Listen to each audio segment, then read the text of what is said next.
அனைவருக்கும் வணக்கம். நீங்கள் இணைந்து கொள்வது இலங்கை முதற்தர செய்தி வழங்குனர் நியூஸ் ஃபர்ஸ்டின் பிரதான செய்திகளோடு சக்தி டிவி குளோபலூடாக America, France, Australia, London, Canada உள்ளிட்ட பல்வேறு நாடுகளில் இருந்து இணைந்து கொண்டிருக்கும் உங்கள் அனைவரையும் நாங்கள் நேரடியாக சந்திக்கிறோம். நான் ஜெஃப்ரி ஜெகதாசன். வணக்கம் வனிதா. வணக்கம் ஜெஃப்ரி. அனைவருக்கும் வணக்கம். நியூஸ் ஃபர்ஸ்டின் 28 மணி பிரதான செய்தியில் சந்திப்பதில் மகிழ்ச்சி. உங்களோடு நான் வனிதா பரமேஸ்வரன். விரிவான செய்திகளுக்கு முன்னதாக முதலில் தலைப்புச் செய்திகள். காலமுக்கம் இந்திய கரையோரத்தை நோக்கி நகர்வு. அடுத்த 24 மணித்தியாலங்களிலும் காற்றுடன் கூடிய மழை பெய்யும் சாத்தியம். மழையால் ஏற்பட்ட அனர்த்தங்களில் 11 பேர் பலி, 1.5 லட்சம் பேர் இடம்பெயர்வு. ஜனாதிபதியின் பணிப்புரைக்கு அமைய நிவாரணப் பணிகளை விரிவுபடுத்த நடவடிக்கை. சிரசு விசாப் வலயத்திற்கு புனித சின்னங்களை கொண்டு வரும் ஊர்வலம் ஆரம்பம். இனி விரிவான செய்திகள். அஸ்கிரிய பீடத்தின் புதிய மகாநாயக்கர் வரக்காக்கொட ஸ்ரீ ஞானரத்ன தேரர் மற்றும் புதிய அனுநாயக்கர் ஆனமடுவை தம்மதசி தேரர் ஆகியோருக்கு நியமன பத்திரம் வழங்கும் வைபவம் அரச மரியாதையோடு கண்டியில் இன்று நடைபெற்றது. இந்த வைபவத்தில் ஜனாதிபதி மைத்ரிபால சிறிசேன மற்றும் பிரதமர் ரணில் விக்ரமசிங்க ஆகியோர் கலந்து கொண்டிருந்தனர். புதிய மகாநாயக்க மற்றும் அருநாயக தேரர்கள் சம்பிரதாயபூர்வமாக கண்டி ஸ்ரீ தலதா மாளிகையில் உள்ள விழா மண்டபத்திற்கு அழைத்து செல்லப்பட்டனர். பின்னர் புதிய மகாநாயக்கர் மத அனுஷ்டானங்களை நிகழ்த்தினார்.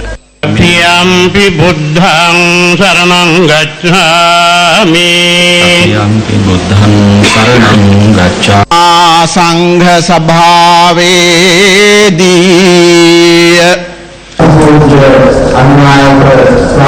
மகாநாயக தேரருக்கான நியமன பத்திரத்தை ஜனாதிபதி வழங்கினார். பின்னர் அருநாயக்க தேரருக்கான நியமன பத்திரமும் ஜனாதிபதியால் வழங்கப்பட்டது.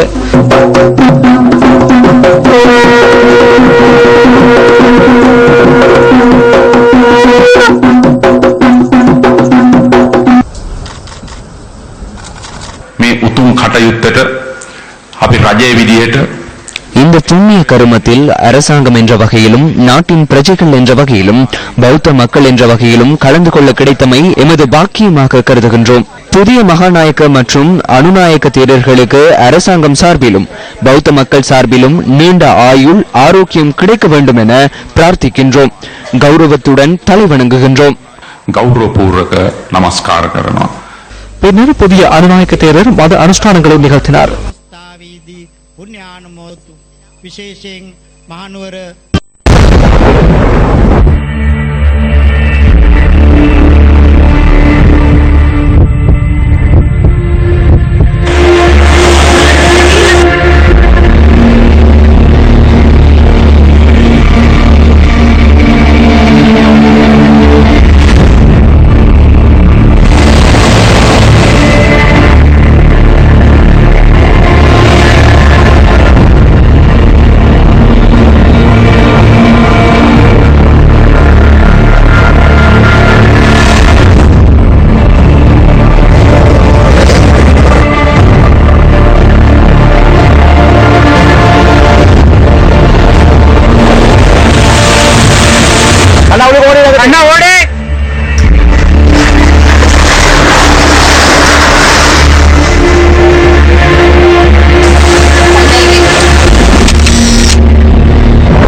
கடந்த 3 தினங்களாக மழையால் ஏற்பட்ட அனர்த்தங்களில் உயிரிழந்தவர்களின் எண்ணிக்கை 11ஆக அதிகரித்திருக்கிறது.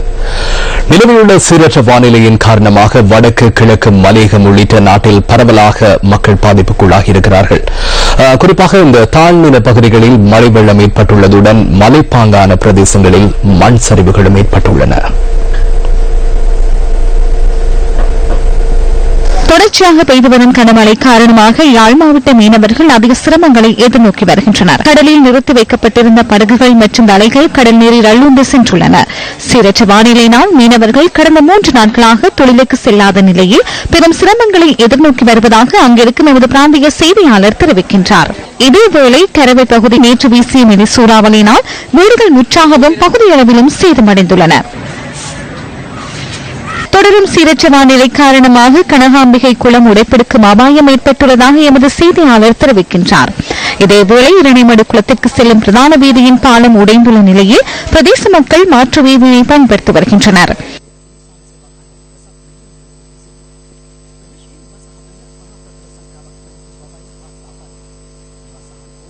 மன்னார் மாவட்டத்தின் கிராம பகுதிகள் நீரில் மூழ்கி காணப்படுகின்றமை எமது கேமராவில் இவ்வாறு பதிவானது.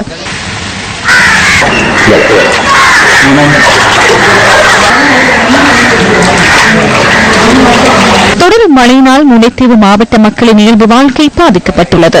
ஒட்டு சுட்டான் பகுதியில் அமைந்துள்ள பட்டுக்காட்டு குளம் உடைப்படுத்தமை எமது கேமராவில் இவ்வாறு பதிவானது. கிராம பகுதிகளில் வெள்ளத்தினால் பாதிக்கப்பட்ட பலர் தமது உறவினர்களின் வீடுகளில் வசித்து வருவதாக நீர்ப்பாசன திணைக்களத்தின் நீர் முகாமைத்துவ பணிப்பாளர் தெரிவித்துள்ளார்.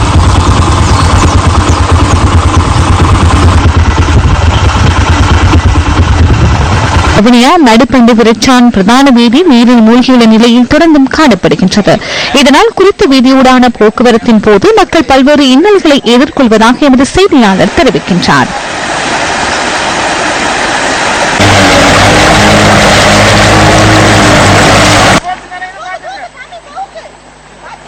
திருகோணமலை மாவட்டத்தின் மூதூர், கிண்ணியா, சம்பூர், சாம்பல் தீவு உள்ளிட்ட தாழ்நில பகுதிகள் நீரில் மூழ்கி காணப்படுகின்றன. தொடரும் மழையினால் கிண்ணியா தம்பலகாமம் பிரதான வீதி மூழ்கியுள்ளதாக எமது செய்தியாளர் தெரிவிக்கின்றார். இதேவேளை திருகோணமலை மாவட்டத்தின் 1000க்கும் மேற்பட்ட ஏக்கர் வயல் நிலங்களின் இன்றைய நிலை எமது கேமராவில் இவ்வாறு பதிவானது.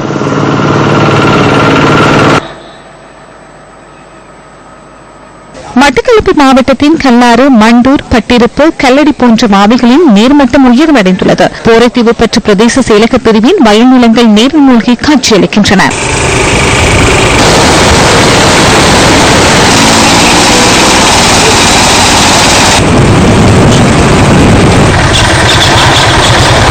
கணத்தோட்டத்தில் நேற்று ஏற்பட்டிருந்த வெள்ளப்பெருக்கு தணிந்திருந்த போதிலும் குறுகுட ஓயா பெருக்கெடுத்ததில் கணத்தோட்டை பகுதியில் மீண்டும் வெள்ளப்பெருக்கு ஏற்பட்டுள்ளது.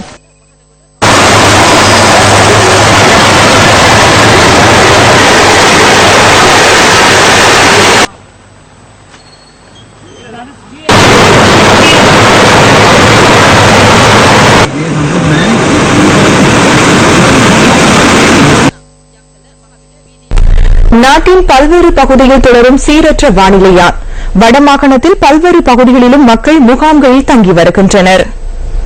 மழையுடனான வானிலையினால் கிளிநொச்சி மாவட்டத்தில் 2636 குடும்பங்களைச் சேர்ந்த 8841 பேர் பாதிக்கப்பட்டுள்ளனர். வெள்ளத்தினால் பாதிக்கப்பட்ட 157 குடும்பங்களைச் சேர்ந்த 570 பேர் கரச்சி மற்றும் கண்ணாவளை பகுதிகளில் உள்ள 10 முகாம்களில் தங்க வைக்கப்பட்டுள்ளதாக கிளிநொச்சி மாவட்ட நீர்ப்பாசன திணைக்களத்தின் நீர் முகாமைத்துவ பணிப்பாளர் தெரிவித்துள்ளார். கரச்சி பகுதியில் 4 முகாம்களில் 67 குடும்பங்களைச் சேர்ந்த 133 பேர் தங்க வைக்கப்பட்டுள்ளதுடன் கண்ணாவளை பகுதியில் 6 முகாம்களில் 90 குடும்பங்களைச் சேர்ந்த 287 பேர் தங்க வைக்கப்பட்டுள்ளமை குறிப்பிடத்தக்கது. இதேவேளை கிளிநொச்சி பகுதியில் 2 வீடுகள் முற்றுமுழுதாக சேதமடைந்துள்ளதுடன் 110 வீடுகள் பகுதியளவில் சேதமடைந்துள்ளதாக எமது செய்தியாளர் தெரிவிக்கின்றார். இதேவேளை மன்னார் மாவட்டத்தில் 394 குடும்பங்களைச் சேர்ந்த 1430 பேர் வெள்ளத்தினால் பாதிக்கப்பட்டுள்ளனர். பாதிக்கப்பட்ட 12 குடும்பங்களைச் சேர்ந்த 43 பேர் 2 முகாம்களில் தங்க வைக்கப்பட்டுள்ளதாக மன்னார் மாவட்ட நீர்ப்பாசன திணைக்களத்தின் நீர் முகாமைத்துவ பணிப்பாளர் தெரிவித்துள்ளார். இதேவேளை 19 வீடுகள் முழு அளவில் பாதிக்கப்பட்டுள்ளமை குறிப்பிடத்தக்கது. வவுனியா மாவட்டத்தில் 1016 குடும்பங்களைச் சேர்ந்த 3774 பேர் வெள்ளத்தினால் பாதிக்கப்பட்டுள்ளனர். வவுனியா வடக்கு பகுதியில் அமைந்துள்ள கணேசபுரம் முகாமில் 9 குடும்பங்களைச் சேர்ந்த 43 பேர் தங்க வைக்கப்பட்டுள்ளனர். இதேவேளை பழைய கட்குளம் கிராமத்தில் வீடுகள் சிலவற்றில் வெடிப்பு ஏற்பட்டுள்ளதுடன் வீடொன்றின் சுவரொன்று வீழ்ந்துள்ளமை எமது கேமராவில் இன்று பதிவானது. வவுனியா மாவட்டத்தில் 24 வீடுகள் முற்றுமுழுதாக பாதிக்கப்பட்டுள்ளதுடன் 84 வீடுகள் பகுதியளவில் சேதமடைந்துள்ளன. யாழ் மாவட்டத்தில் தொடரும் மழையுடனான வானிலையினால் 1572 குடும்பங்களைச் சேர்ந்த 6085 பேர் பாதிக்கப்பட்டுள்ளனர். முழு அளவில் 19 வீடுகளுக்கு பாதிப்பு ஏற்பட்டுள்ளதுடன் 220 வீடுகளுக்கு பகுதியளவில் பாதிப்பு ஏற்பட்டுள்ளதாக யாழ் மாவட்ட நீர்ப்பாசன திணைக்களத்தின் நீர் முகாமைத்துவ பணிப்பாளர் தெரிவித்துள்ளார். கழனி கங்கை பெருக்கெடுத்ததை அடுத்து பாதிக்கப்பட்ட கொழும்பை அண்மித்துள்ள பல பிரதேசங்களின் மக்கள் தொடர்ந்தும் பாதிக்கப்பட்டிருக்கிறார்கள். இது தொடர்பான தகவல்களை தொடரும் எமது செய்திகளில் எதிர்பாருங்கள். தற்போது சீரான ஒரு நிலைமை காணப்படுகின்றது. எனினும் இந்தியாவிற்குள் பிரவேசிக்கும் வரை வடக்கு, வடமத்திய மற்றும் தென்மேற்கு பகுதிகளில் இடைக்கிடையே மழை பெய்யக்கூடும். வடக்கு மற்றும் வடமத்திய பகுதிகளை தவிர்த்து ஏனைய பகுதிகளில் கடும் மழை எதிர்ப்பு கூறப்படவில்லை. அத்துடன் எந்த ஒரு இடத்திலும் இடைக்கிடையே கடும் காற்று வீசக்கூடும்.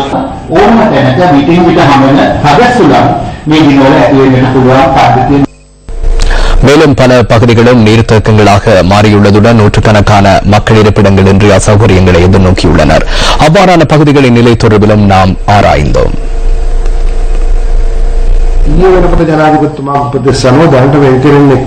நபரொருவரின் உணவு உள்ளிட்ட நாளான தேவைகளுக்காக ஒதுக்கப்படும் 150 ரூபாவுக்கு பதிலாக ஜனாதிபதியின் பணிப்புரைக்கு அமைய 225 ரூபாவாக நேற்று முதல் உயர்த்தப்பட்டுள்ளது. தேவையான சந்தர்ப்பங்களில் செலவு செய்வதற்காக நிவாரண சேவைகளுக்கான திணைக்களத்திற்கு அமைச்சரவையினால் 150 மில்லியன் ரூபாய் இன்று வழங்கப்பட்டுள்ளது. அமைச்சரவை உள்ளிட்ட அரசாங்கம் மற்றும் நிதியமைச்சு ஆகியன தற்போது பாரிய அளவிலான செயற்பாடுகளை முன்னெடுத்துள்ளன. சேதமடைந்த வீடுகளுள் குறைந்த வருமானத்தை பெறும் குடும்பங்களுக்கு மாத்திரமே நிதியுதவி முன்னர் வழங்கப்பட்டது. எனினும் சேதமடைந்துள்ள அனைத்து வீடுகளுக்கும் அரசாங்கத்தின் காப்புறுதி திட்டத்தின் கீழ் நிதி வழங்குவதற்கான இயலுமை எமக்கு கிடைத்துள்ளது. இது சிறந்த கொள்கை ஒன்றாகும். முன்னர் வருடம் ஒன்றுக்கு சிறிய தொகையை வழங்கப்பட்டது. சேதமடைந்துள்ள நிலைமைக்கு அமைய 25 லட்சம் ரூபாய் வரை வழங்குவதற்கு எமக்கு தற்போது முடிந்துள்ளது.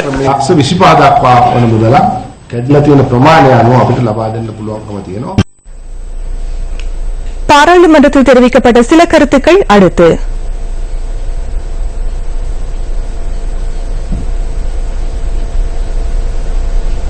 கண்ணிவடியால் பாதிக்கப்பட்டு அங்கவீனர்களாக இருக்கிற எங்களுடைய உறவுகள் எந்த ஒரு உதவியும் இல்லாமல் அவர்களுடைய வாழ்க்கையை கொண்டு செல்வதற்கான சந்தர்ப்பங்களை இழந்து இருந்து கொண்டிருக்கிறார்கள். ஆகவே இந்த விடயத்திலே அரசாங்கம் இந்த கண்ணிவடியால் பாதிக்கப்பட்ட அந்த மக்களுக்கு உடனடியாக அவர்களையும் கவனத்தில் எடுத்து அவர்களுடைய வாழ்க்கையை ஊக்கிவிட வேண்டும். நான் பேசிக் கொண்டிருந்த சந்தர்ப்பத்தில் இந்த சபையில் மோதல் ஒன்று ஏற்பட்டது. அந்த சந்தர்ப்பத்தில் என்னை வளைத்துக் கொண்டு தாக்குதல் மேற்கொள்ள முயற்சிக்கப்பட்டது.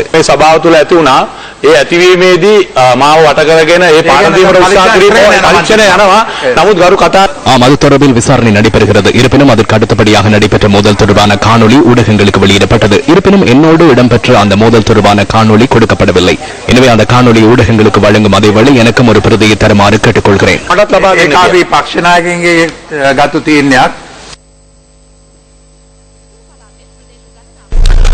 ராணுவ கட்டுப்பாட்டில் உள்ள தனியார் காணிகளின் விடுவிப்பு, பயங்கரவாத தடை சட்டத்தை நீக்குதல் மற்றும் அரசியல் கைதிகளின் விடுதலை தொடர்பில் அரசாங்கம் இன்னும் ஆர்வமாகவும் வேகமாகவும் செயற்பட வேண்டும் என எதிர்க்கட்சித் தலைவர் இரா சம்பந்தன் தெரிவித்துள்ளார்.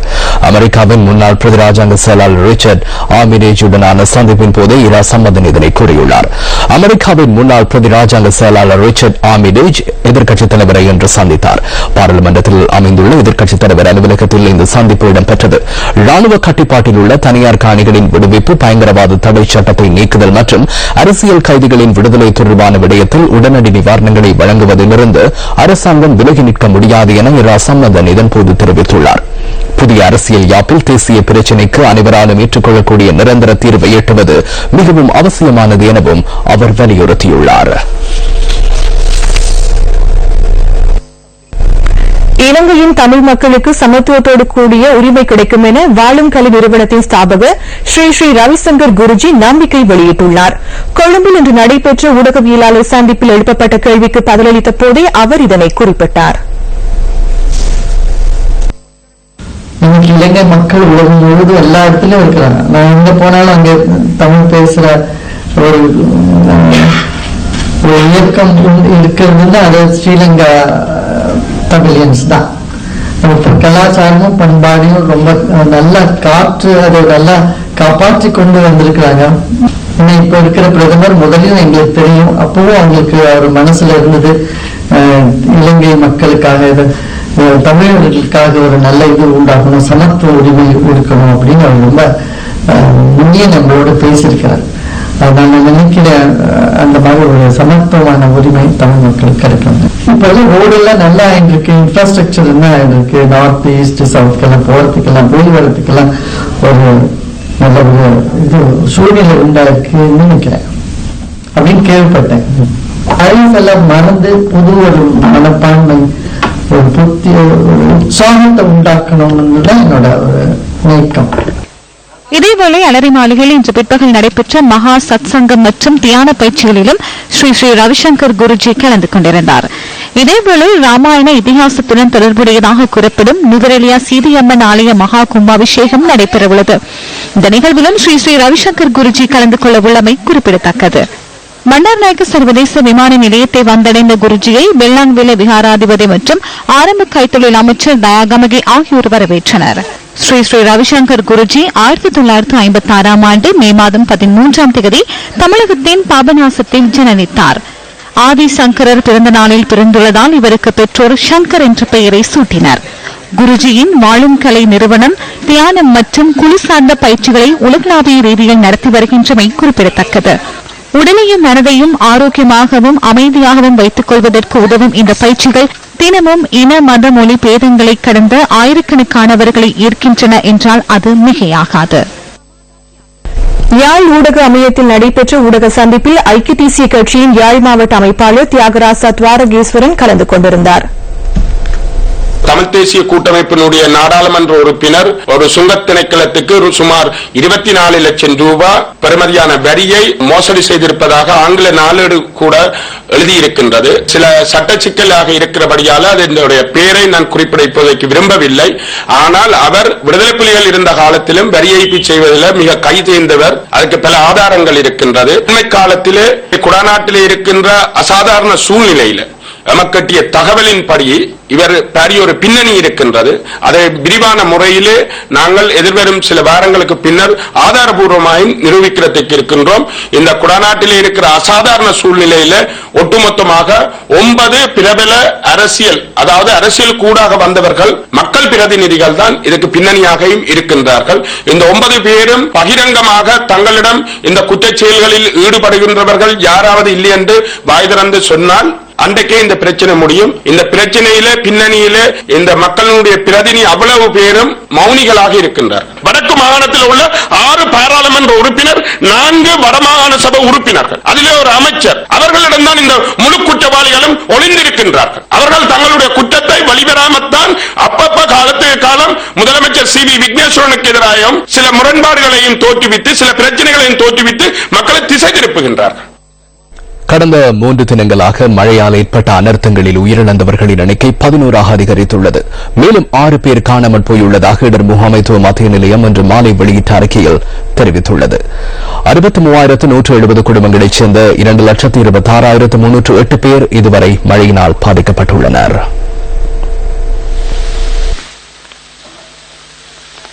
பிலிமத்தலாவ இலுப்பத்த மலையை அண்மித்து சுமார் 1 ஏக்கர் நிலம் கடும் மழையை அடுத்து சரிய ஆரம்பித்தது. 2 வீடுகளின் மீது மண்மேடு சரிந்து வீழ்ந்ததில் 6 பேர் காணாமல் போயுள்ளனர். 35க்கும் மேற்பட்ட ராணுவத்தினர் கடும் பிரயத்தனத்துக்கு மத்தியில் இவர்களை தேடும் பணியில் ஈடுபட்டனர்.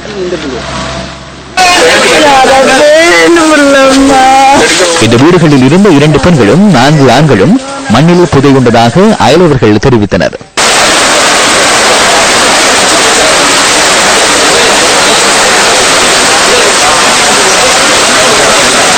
இன்று பகல் வரை 3 சடலங்கள் மீட்கப்பட்டதுடன் ஏனையவர்களை தேடும் பணி தொடர்கிறது. தப்புவாவை பெருக்கெடுத்ததால் 75 குடும்பங்களை சேர்ந்த 220 பேர் நீரில் சிக்கினர். இவர்களை காப்பாற்றுவதற்காக விமானப்படையினர் ஹெலிகாப்டர்களை பயன்படுத்தி மீட்பு பணிகளை முன்னெடுத்தனர். இதன்போது பலர் காப்பாற்றப்பட்டனர்.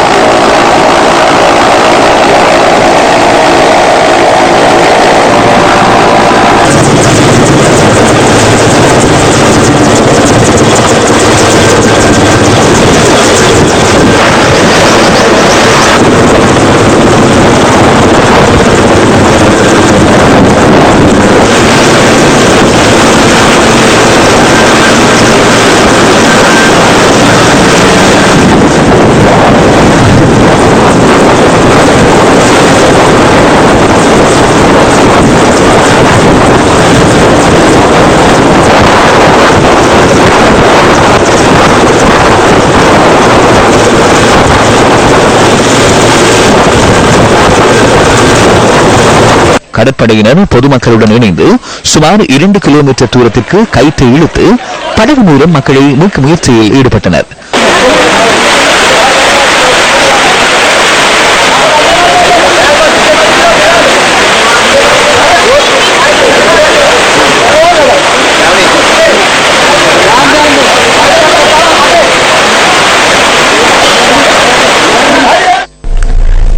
கங்கை பெருக்கெடுத்ததை அடுத்து பாதிக்கப்பட்ட கொழும்பை அண்மித்துள்ள பல பிரதேசங்களின் மக்கள் தொடர்ந்தும் பாதிக்கப்பட்டுள்ளனர்.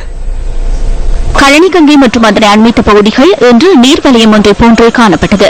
கொழும்பு நகரின் பல பகுதிகள் நீரில் மூழ்கி காணப்பட்டன. கழனிகங்கையின் ஊடாக வாழ்வாதாரத்தை கொண்டு செல்லும் பலர் கங்கையினாலேயே தற்போது பாதிப்புக்குள்ளாகியுள்ளனர். நியூஸ் ஃபர்ஸ்ட் குழாத்தினர் இன்று நாங்கள் தொட்லங்க பாலத்திற்கு அருகில் விஜயம் செய்திருந்தோம். அந்த பிரதேசத்தினுடைய வெள்ள நீர்மட்டம் தொடர்பாக ஆராய்வதற்காக நீங்கள் பார்த்துக் கொண்டிருக்கும் இந்த காட்சியானது, இந்த நீர்மட்டமானது தற்போதைக்கு 6 அடி வரைக்கும் உயர்ந்திருப்பதாக எங்களால் காணக்கூடியதாக இருக்கின்றது. வழமையாகவே இந்த பிரதேசத்தில் நீர்மட்டமானது 2 அல்லது 3 அடிக்கு உட்பட்டதாக காணப்படும். குறிப்பாக தற்சமயம் 6 அடியாக காணப்படுகின்றமையினால் இன்னும் மழை பெய்யக்கூடும் சந்தர்ப்பத்தில் இப்பிரதேசத்தில் நிச்சயமாக வெள்ளப்பெருக்கு ஏற்படும். ஆதலினால் நியூஸ் ஃபர்ஸ்ட் குழாத்தினர் மக்களை வெளிப்படைய செய்கின்றோம். இப்பிரதேசத்தில் தாழ்நில பகுதிகளில் இருக்கின்ற மக்கள் மிக அவதானமாக இருக்கும்படி கேட்டுக்கொள்கின்றோம். நியூஸ் ஃபர்ஸ்ட் செய்திகளுக்காக மாரிமுத்து யோகராஜ் தொட்லங்க பாலத்துக்கு அருகில் இருந்து. மழைக்காலங்களில் கழனி பாலத்திற்கு மேற்பகுதியிலும் வெயில் காலங்களில் கீழே அமைந்துள்ள வீடுகளிலும் வாழ்வது இந்த மக்களின் விதியாக அமைந்துள்ளது. கழனிகங்கை பெருக்கெடுத்தமையினால் சேதவத்து பகுதியும் நீரில் மூழ்கியுள்ளது. இவர்கள் தற்காலிக இருப்பிடம் தேடுகின்ற போதிலும் அனைத்து பகுதிகளும் நீரில் மூழ்கியுள்ளன. வெலம்பட்டி பகுதியும் நீர்த்தக்கத்தை போன்று காணப்படுகின்றது. நீங்கள் பார்த்துக் கொண்டிருக்கும் இந்த பிரதேசமானது கொழும்பு நகரை அண்டிய பிரதேசமாகும். குறிப்பாக சேதவத்த பிரதேசத்தில் இருக்கின்ற 500க்கு அதிகமான மக்கள் இன்று தங்களுடைய வீடுகளை விட்டு நிற்கதிக்குள்ளாகி இருக்கின்றார்கள். கடந்த 4 நாட்களாக நாடு முழுவதையும் சோகத்தில் ஆழ்த்திய இந்த மழை வெள்ளமானது இந்த மக்களையும் விட்டு வைக்கவில்லை என்றுதான் கூற வேண்டும். பிரதான அனுசரணை வெசாக் பண்டிகையை முன்னிட்டு ஏற்பாடு செய்யப்பட்டுள்ள சிரச ஜான் கீல்ஸ் வெசாக் வலயத்துக்கு புனித சின்னங்களை கொண்டுவரும் ஊர்வலம் இன்று முற்பகல் ஆரம்பமானது. புத்த பகவானின் புனித கேசங்கள் உள்ளிட்ட புனித சின்னங்கள் கண்டி நெல்லிகல பௌத்த மத்திய நிலையத்திலிருந்து சிரச வெசாக் வலயத்துக்கு கொண்டுவரப்படுகிறது. புத்த பகவானின் பிரதம சீடர்களான சரீப் முகலன் ஆகிய தேரர்களின் புனித சின்னங்களை கொண்டுவரும் ஊர்வலம் கதிர்காமத்தில் ஆரம்பமானது.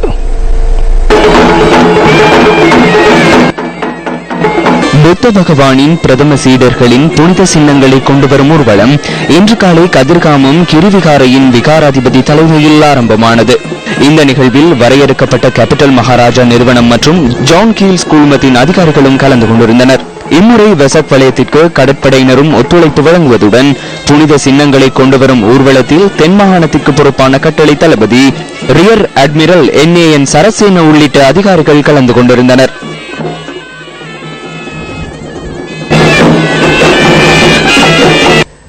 சரியத் முகலங் நாட்டின் பல பகுதிகளில் இருந்து புனித சின்னங்களை கொண்டு வந்து ஒப்பற்ற வகையிலும் இணையற்ற வகையிலும் சிரச ஊடக வலையமைப்பு வெசாக் வாரத்தில் இந்த நிகழ்வை நடத்துகின்றது.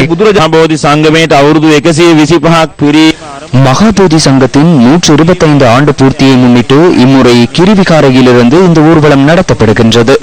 தெற்கிலிருந்து வடக்கு வரை மீண்டும் யுத்தம் ஏற்படாது சமாதானம் மலர்ந்து பௌத்த தர்மத்திற்கமைய பிறவா நிலை கிடைக்க வேண்டும் என்ற நோக்கத்துடன் இந்த புனித கர்மம் முன்னெடுக்கப்படுகின்றது.